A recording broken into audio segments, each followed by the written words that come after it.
ಆ ಸಂದರ್ಭದಲ್ಲಿ ಅವ್ರು ಏನು ಟಾರ್ಗೆಟ್ ಮಾಡ್ತಾ ಇದ್ರಾ, ಪರ್ಟಿಕ್ಯುಲರ್ ಆಗಿ ಹುಡುಕಿ ಹೊಡಿತಾ ಇದ್ರಾ, ಹಿಂದೂಗಳನ್ನ ಟಾರ್ಗೆಟ್ ಮಾಡ್ತಾ ಇದ್ರಾ ಆ ರೀತಿಯಲ್ಲಿ?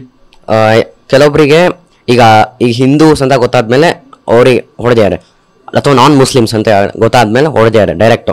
ಕೆಲವೊಬ್ರಿಗೆ ಗೊತ್ತಾಗ್ಲಿಲ್ಲ ಅಂದರೆ ಅವರಿಗೆ ಏನೋ ಕೆಲವೊಬ್ರಿಗೆ ಮಾತ್ರ ಕುರಾನ್ ಇದು ಮಾಡಿ ಓದಿ ಅಂತೆಲ್ಲ ಹೇಳ್ಯಾರ ಅಂತ ಹೇಳಿದರು.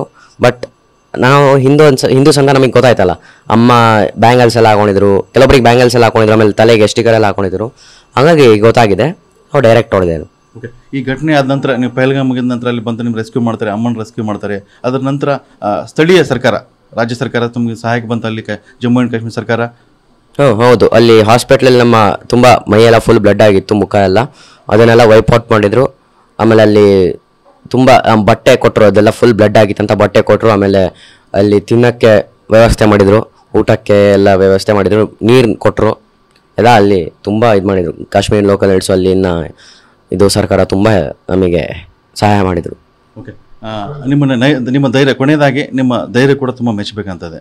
ಅಮ್ಮಗೆ ಕೂಡ ಧೈರ್ಯ ಕೊಟ್ಟರಿ, ನೀವು ಕರ್ಕೊಂಬಂದ್ರಿ, ಇಷ್ಟೆಲ್ಲವನ್ನು ಕೂಡ ಫೇಸ್ ಮಾಡಿದ್ರಿ ಈ ಚಿಕ್ಕ ವಯಸ್ಸಿನಲ್ಲಿ.